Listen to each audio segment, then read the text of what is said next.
Bonjour et bienvenue donc dans cette conférence pour savoir comment négocier une augmentation en Allemagne. Ça peut être aussi comment obtenir une promotion en Allemagne ou négocier un aménagement du temps de travail. Merci aux personnes qui sont présentes. Alors je vous rappelle que vous pouvez aussi poser vos questions en bas à droite de l'écran dans la partie chat et en fin d'intervention donc nous y répondrons. Alors c'est assez important dans la vie de tous les jours au travail et comment pour poursuivre sa carrière en Allemagne. Alors tout d'abord, est-ce qu'il y a en Allemagne des codes à respecter?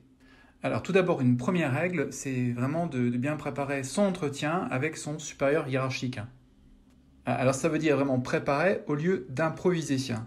C'est-à-dire qu'on vous demandera, ou ce qui sera très apprécié en Allemagne, ce sera de faire le bilan de vos réussites.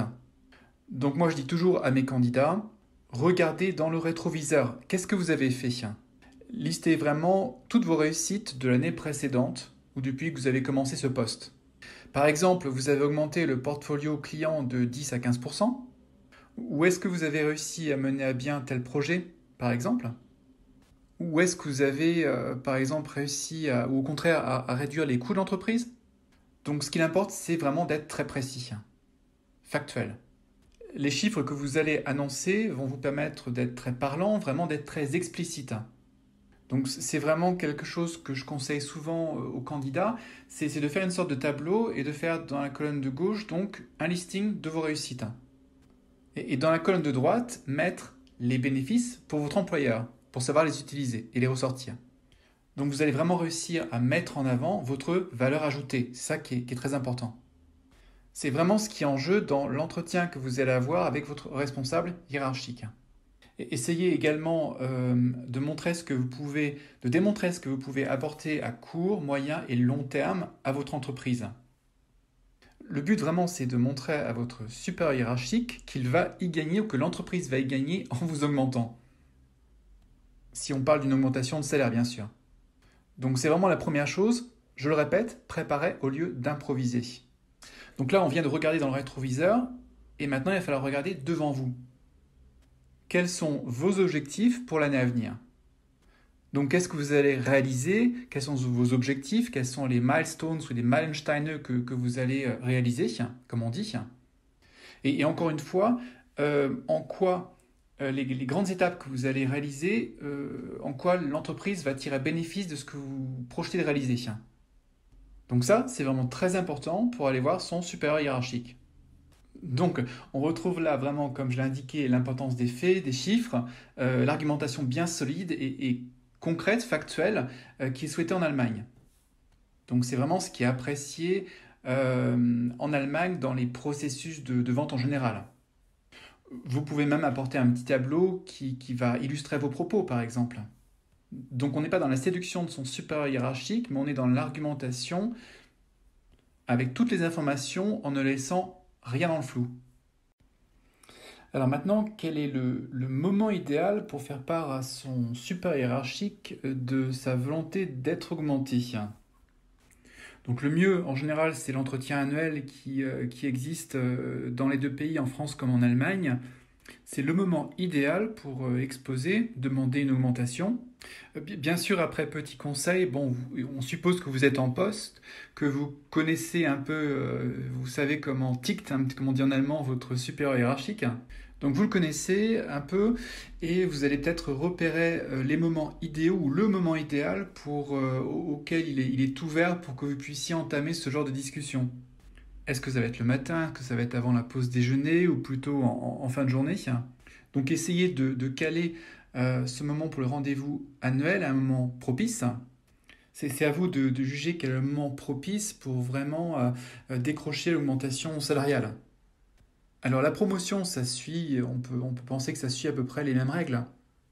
Donc c'est l'entretien annuel, donc un rendez-vous qui est bien calé dans l'agenda qui peut aussi vous permettre de discuter d'une promotion.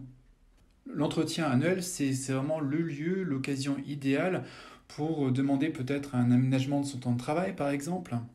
Donc c'est le but, la finalité, c'est le moment de faire le point pour passer à la prochaine étape, pour préparer l'avenir à venir. Donc c'est le moment légitime vous allez faire un point, vous n'allez pas être mal reçu puisqu'on s'attend quand même derrière que vous ayez quand même certaines attentes. Bien sûr, il ne s'agit pas, je répète encore une fois, d'y aller les mains dans les poches et il faut être préparé, c'est un moment professionnel. Demander une augmentation, ça ne se fait pas comme ça, sans préparation, il faut que ça se sente que vous avez mis en avant vraiment votre valeur ajoutée. Alors là, voici un autre aspect aussi, comment est-ce qu'on doit se comporter lors d'un entretien? Alors on pense évidemment peut-être à la façon un petit peu indirecte de se comporter des Français. Peut-être le fait qu'en tant que Français, on a l'habitude de laisser traîner des choses dans l'implicite et dans le potentiel. Alors est-ce que ce sont des choses justement à garder dans l'entretien? Alors il faut quand même être concis, clair, rester professionnel, ferme. Je vous conseille quand même d'éviter de parler au conditionnel. Il faut rester vraiment sur le mode présent, parler au présent. Autre aspect, évitez de vous perdre dans une argumentation sans fin. Le but, c'est de poser les choses, que votre message soit clair pour votre interlocuteur en face. Faites des pauses aussi, c'est nécessaire pour que votre interlocuteur enregistre bien votre message.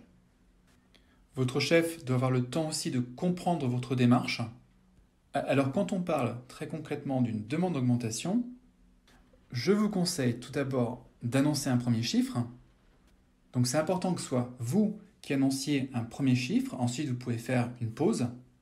Ne partez pas tout de suite dans l'argumentation, oui alors 10% en plus parce que blabla et blabla, laissez une pause. Donc allons-y avec une simple phrase. Au regard de mes réussites des dernières années, de l'année passée, au service de mon entreprise, j'estime à 10% une augmentation de mon salaire actuel.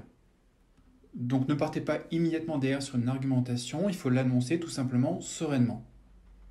Donc évitez les formulations adressées à votre chef du genre « Est-ce que vous pensez que ce ne serait pas… » Enfin, pas de conditionnel, soyez simple et direct. Ne soyons pas vagues, on va y aller franco avec un chiffre direct. Et surtout, on assume ce chiffre. Si vraiment vous voyez après que votre chef est fermé à vous donner une augmentation, après, si vraiment il est fermé à cette augmentation, rien ne vous empêche d'essayer de lui demander d'autres avantages. Ça peut être par exemple, pour assouplir votre environnement horaire, lui demander d'assouplir justement votre cadre horaire, vos horaires de travail. Vous pouvez par exemple négocier un jour en home office, par exemple. Ça peut être aussi un autre avantage, par exemple négocier des congés supplémentaires. Comme ça, vous sortirez quand même de l'entretien gagnant, vous aurez obtenu quelque chose. Donc merci de votre participation et vous pouvez nous laisser vos commentaires en bas à droite dans la partie de chat. Nous allons y répondre après la fin de l'intervention. Donc si vous avez des questions concernant la négociation de salaire ou si vous avez des questions précises concernant votre promotion possible ou quelle est l'augmentation de salaire à laquelle vous pourriez prétendre, vous pouvez lors du salon Connexio donc prendre contact avec Thomas Dérès sur son stand pour qu'il vous fasse une estimation de salaire gratuite. Voilà. Donc je vous remercie pour votre écoute et je vous dis à bientôt pour notre prochaine intervention. Merci.